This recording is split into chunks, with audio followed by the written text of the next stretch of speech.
नमस्कार दोस्तों, जय हिंद प्यारे साथियों। चलिए वीडियो को स्टार्ट करते हैं। तो आपका चैप्टर समाप्त हो गया है। Class 12th biology chapter 3 humans reproduction का चैप्टर समाप्त हो गया है। इस वीडियो में आपको ह्यूमन्स रिप्रोडक्शन से जो महत्वपूर्ण प्रश्न है यानी इम्पॉर्टेंट फैक्ट क्या हैं और जो इम्पॉर्टेंट प्रश्न होते हैं और मेडिकल एग्ज़ाम में जो MCQ आते हैं और आपके बोर्ड एग्ज़ाम में भी थोड़े से MCQ आते हैं, तो उन्हीं पर हम चर्चा करेंगे। आपके बोर्ड एग्ज़ाम के लिए भी इम्पॉर्टेंट है। आपके RRB ग्रुप डी यानी रेलवे ग्रुप डी का जो वैकेंसी आया है उसके लिए भी इम्पॉर्टेंट है और आपके बोर्ड एग्ज़ाम के लिए भी इम्पॉर्टेंट है और मेडिकल परीक्षा के लिए भी इम्पॉर्टेंट है। तो चलिए वीडियो को शुरू करते हैं। तो पहला फैक्ट यहाँ पर दिया गया है, मानव लैंगिक जनन करने वाला जरायुज या सजीव प्रजक प्राणी है। यौनारंभ यानी यौना आरंभ एवं उसके पश्चात की परिघटनाओं का नियमन पीयूष ग्रंथि यानी पिट्यूटरी ग्लैंड के अग्रपिंड से स्रावित हार्मोन्स द्वारा किया जाता है। नेक्स्ट प्रश्न है, सामान्य स्त्रियों में अंडाणुओं का निर्माण लगभग 50 वर्ष की आयु में समाप्त हो जाता है। सामान्य लैंगिक अंग यानी जनद पुरुष में भीषण तथा स्त्री में अंडाशय होते हैं। सहायक जनन अंगों के अंतर्गत वे अंग सम्मिलित होते हैं जो जनन कोशिकाओं का संचारण एवं स्थानांतरण करते हैं। उदाहरण जैसे जनन वाहिनियाँ, जनन ग्रंथियाँ एवं मैथुनांग आदि। नेक्स्ट पॉइंट है हमारा, मानव एकलिंगी यानी यूनिसेक्सुअल होते हैं और इनमें स्पष्ट लैंगिक द्विरूपता होती है। नेक्स्ट है, कुछ स्तनधारियों में भीषण उदर गुहा में ही रह जाते हैं और भीषण कोश में नहीं आते हैं, तो इसे गुप्त भीषण कहते हैं। अंतराली कोशिकाओं या लीडिंग कोशिकाओं सेल ऑफ लीडिंग में नर लिंग हार्मोन्स टेस्टोस्टेरॉन स्रावित होता है। टेस्टोस्टेरॉन गौड़ नर जनन लक्षणों के अनुरक्षण से संबंधित होता है। मैथुन परस्पर लैंगिक व्यवहार हैं जैसे दिया है व्यवहार हैं जिसके अंतर्गत उदर घर्षित शीर्षण नारी की योनि में प्रविष्ट किया जाता है।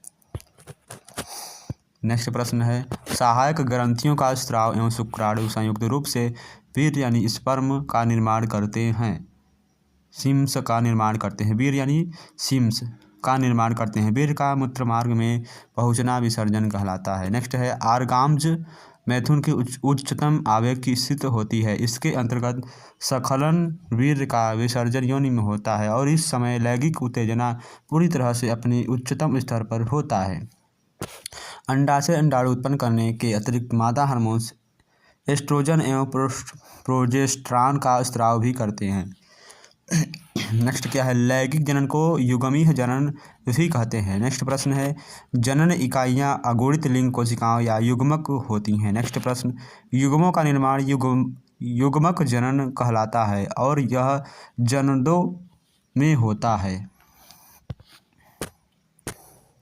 तो नेक्स्ट है हमारा, किसी कन्या के जीवन काल में प्रथम बार रजोधर्म या ऋतुस्राव को रजोदर्शन कहते हैं। यह मुख्यतः 12 से 13 वर्ष, कभी कभी 15 से 16 वर्ष की आयु में शुरू से होता है। स्त्री में एक जोड़ी स्तन सहायक जनन अंग है जिनमें स्तन ग्रंथियां होती हैं। वसा, लैक्टोज, कैसीन, जल तथा रोगाणुनाशक लाइसोजाइम माँ के दूध में होते हैं। नेक्स्ट है, निषेचक अंडवाहिनी के संकीर्ण पथ एवं तुम्बिका के संधि स्थल पर होता है। अधिकतर एक ही शुक्राणु अंडक में प्रवेश करता है। यह प्रक्रिया एक शुक्राणुकर्ता कहलाती है।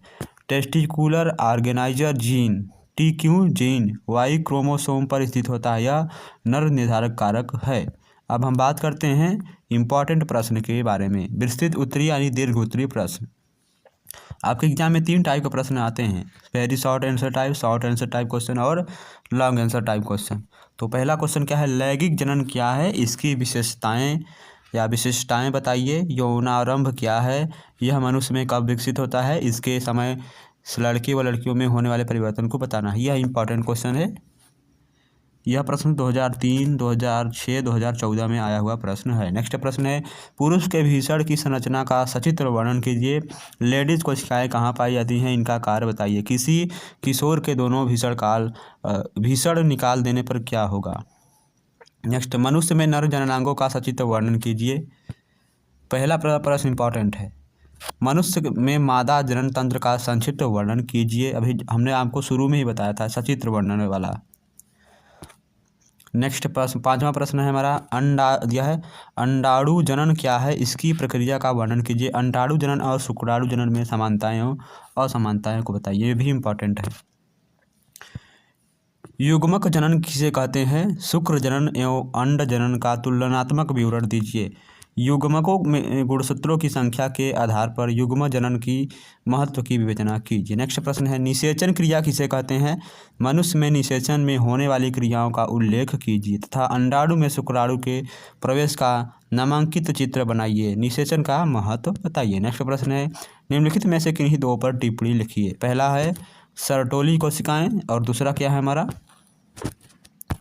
दूसरा है हमारा कार्पस लूटियस और तीसरा है मानव भ्रूण का रोपण। नेक्स्ट प्रश्न है, इस प्रश्न से दो इम्पॉर्टेंट प्रश्न है।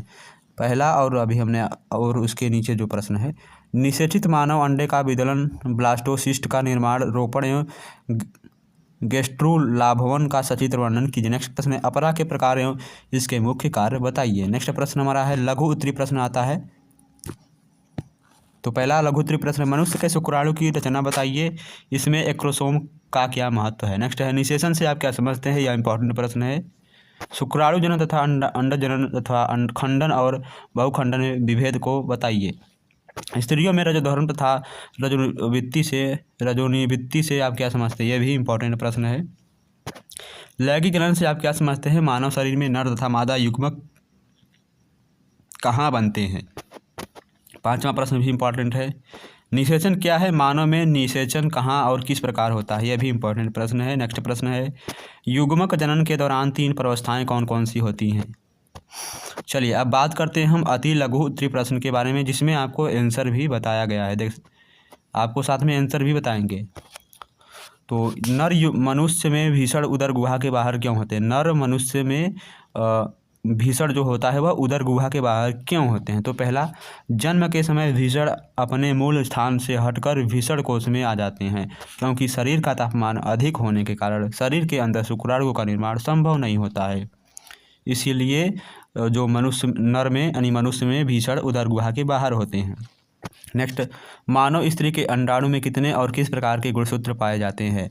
तो उत्तर, मानव स्त्री के अंडाणु में 23 गुणसूत्र होते हैं और इनमें 22 समजात जोड़े कायिक तथा एक जोड़ा लिंग गुणसूत्र XX होता है। और नेक्स्ट प्रश्न हमारा दिया गया है यहाँ पर, तीसरा प्रश्न है, जरायुज जंतुओं में भ्रूण का पूर्ण विकास कहाँ होता है। भ्रूण का विकास गर्भाशय में, गर्भाशय से अपरा द्वारा जुड़ा तथा अपरा द्वारा भ्रूण को पोषक तत्व एवं ऑक्सीजन प्राप्त होती है। नेक्स्ट है, अनिषेक, यह है अनिषेक जनन किसे कहते हैं, अनिषेक जनन किसे कहते हैं। बिना निषेचन के अंड से वृद्धि एवं विभाजन द्वारा वयस्क का निर्माण होना अनिषेक जनन कहलाता है, जैसे नर मधुमक्खी, ड्रोन्स तथा ततैया। MTP का फुल फॉर्म क्या है, medical termination of pregnancy. MTP का फुल फॉर्म यहाँ पर क्या है, medical termination of pregnancy, MTP अर्थात अनचाहे गर्भ का भ्रूण रूप से विकसित होने से पूर्व स्वैच्छिक गर्भपात यानी एबॉर्शन। नेक्स्ट प्रश्न है, सर्टोली कोशिकाओं का क्या कार्य है। विषण की जनन एपिथीलियम, विषण की जनन एपिथीलियम में जनन कोशिकाओं के मध्य लंबी फूली हुई सर्टोली कोशिकाएं शुक्राणुओं का पोषण करती है। नेक्स्ट प्रश्न है, स्तनियों में निषेचन कहाँ होता है। स्तनियों में निषेचन फैलोपियन नलिका में होता है। नेक्स्ट प्रश्न है, किस हार्मोन के द्वारा नर में द्वितीयक लैंगिक लक्षण होते हैं। टेस्टोस्टेरोन के कारण। मानव के अंडाशयी चक्र के 28 दिन में अंडोत्सर्ग किस दिन होता है। मासिक चक्र के 14वें दिन। चलिए नेक्स्ट प्रश्न की तरफ बढ़ते हैं हम। नेक्स्ट प्रश्न है हमारा, अंडोत्सर्ज यानी कि अब्यूलेशन को कौन से हार्मोन प्रेरित करते हैं। तो उत्तर, गोनेटोट्रोपिन LH और FS हार्मोन्स। नेक्स्ट प्रश्न है शुक्राणु जनन का क्या अर्थ है? तो भीषण की शुक्र जनन कोशिका नलिकाओं में जनन कोशिकाओं में अर्धसूत्री विभाजन द्वारा कायांतरण द्वारा शुक्राणुओं के बनने की क्रिया को शुक्राणु जनन कहते हैं। नेक्स्ट प्रश्न है कृत्रिम शुक्र सेचन पर टिप्पणी लिखिए। कृत्रिम शुक्र सेचन पर टिप्पणी लिखिए। तो नेक्स्ट प्रश्न है उत्तर है कृत्रिम सूचक शुक्र सेचन। कृत्रिम शुक्र सेचन कृत्रिम रूप से योनि में वीर्य को पहुंचाने की क्रिया कहलाती है। नेक्स्ट प्रश्न है फर्टिलाइजेशन यह है फर्टिलाइजिंग तथा एंटी फर्टिलाइजिंग प्रक्रिया क्या है? उत्तर अंडाणु में फर्टिलाइजिंग तथा शुक्राणु में एंटी फर्टिलाइजिंग स्रावित होते हैं। इसके फलस्वरूप शुक्राणु अंडाणु की ओर आकर्षित होते हैं। इसे समूहन कहते हैं। अब जो हम क्वेश्चन बताएंगे आपके बोर्ड एग्जाम में जो MCQ आते हैं उसमें भी काम करेगा और आपके जो मेडिकल एग्जाम आते हैं उसमें भी काम करेगा और जो आपके रेलवे ग्रुप डी के एग्जाम होते हैं उसमें भी काम करेगा। तो ध्यान से पढ़िएगा, तीनों एग्जाम के लिए महत्वपूर्ण है। तो पहला हमारा MCQ है स्त्रियों में अंडाशय से डिंबाणु यानी अंडाणु के मुक्त होने की क्रिया क्या कहलाती है? तो क्या कहलाती है? इसका राइट आंसर है ओव्यूलेशन कहलाती है। अभी हमने आपको ऊपर बताया है दिया है। स्त्री का भंगसेप अर्थात क्लाइटोरिस होता है। क्या होता है? स्त्री का भंगसेप अर्थात क्लाइटोरिस होता है। कैसा होता है? नर के सिंचन के समजात होता है। और दिया है डिम्बोत्सर्ग के बाद ग्रफियन पुटिका के फट जाने पर स्त्री में कौन सी संरचना बनती है? इसका राइट आंसर है ऑप्शन नंबर कार्पस लुटियम बनती है। आगे प्रश्न है किस हार्मोन के नियंत्रण में डिम्बोत्सर्ग होता है? किस हार्मोन के नियंत्रण में डिम्बोत्सर्ग होता है? तो FS और LH बी ऑप्शन यहाँ पर इसका सही आंसर है। नेक्स्ट प्रश्न है हमारा मनुष्य में अंडाणु होते हैं। तो मनुष्य में जो अंडाणु होते हैं इसका राइट आंसर ऑप्शन अपतीय होते हैं का अपितकीय होते हैं। इनमें से कौन सी कोशिकाएं पुरुष के भीषणों में नर हार्मोन्स का स्त्राव करती हैं? तो इसका राइट आंसर है ऑप्शन नंबर सी लेडिंग की कोशिकाएं। ये देखिए ये CBSE PMT 2001 BVP 2001 BHU 2001 और DPMT 2007 में आया हुआ प्रश्न है। नेक्स्ट प्रश्न है हमारा योनि को चिकना बनाने हेतु मैथुन के समय एक क्षारीय द्रव्य का स्रावण करने वाली ग्रंथि को हम क्या कहते हैं? इसका राइट आंसर है ऑप्शन नंबर डी काउपर कहते हैं। अंडाणु का निषेचन न होने पर कार्पस ल्यूटियम क्या होता है? इसका राइट आंसर है ऑप्शन नंबर बी कार्पस ल्यूटियस यथावत बना रहता है। प्रखनली शिशु से क्या अभिप्राय है? प्रखनली यानी टेस्ट ट्यूब बेबी। प्रखनली शिशु यानी टेस्ट ट्यूब बेबी के नाम से जानते हैं, टेस्ट ट्यूब बेबी। प्रखनली शिशु से क्या अभिप्राय है? इसका राइट आंसर है निषेचन इन विट्रो और फिर गर्भाशय में प्रतिरोपण। चलिए आगे प्रश्न की तरफ बढ़ते हैं हम। बहुत सारे प्रश्न हैं यहाँ पर। जन्म नियंत्रण के मुख्य गर्भ निरोधक गोली किस प्रकार सहायता करती है? तो ऑप्शन नंबर ए अंडोत्सर्ग को रोककर। अंत स्तर का सुधार किसके द्वारा होता है? अंत स्तर का सुधार किसके द्वारा होता है? इसका राइट आंसर है ईस्ट्रोजन के द्वारा होता है। इनमें से किसके दौरान एक्रोसोम अभिक्रिया होती है? इनमें से किसके दौरान एक्रोसोम अभिक्रिया होती है? इसका राइट आंसर है ऑप्शन नंबर ए फर्टिलाइजेशन। निम्न में कौन सी मुखी यानी ओरल गर्भ निरोधक गोली का महत्वपूर्ण अवयव है? इसका राइट आंसर है ऑप्शन नंबर ए प्रोजेस्टेरॉन। क्या है? प्रोजेस्टेरॉन। नेक्स्ट प्रश्न है शुक्र नलिकाएं निम्न में से किसमें होती हैं? तो फीका दिया है शुक्र नलिकाएं निम्न में से किसमें होती हैं? विक, फेफड़े, भीषण और अंडाशय। तो इनमें से किसमें होती हैं? इसका राइट आंसर है ऑप्शन नंबर सी भीषण में होती हैं। इनमें से फिम्ब्रिकेटेड कीप होती है, कहाँ पर होती है? तो इसका राइट आंसर है ऑप्शन नंबर सी अंडवाहिनी का समीपस्थ भाग होता है। निम्न में से निषेचन के समय शुक्राणु अंडाणु का छेदन किसके द्वारा किया जाता है? इसका राइट आंसर है ऑप्शन नंबर बी मूत्राशय भाग के द्वारा किया जाता है। माइट्रोकांडिया के द्वारा किया जाता है। बी ऑप्शन यहाँ पर सही आंसर है।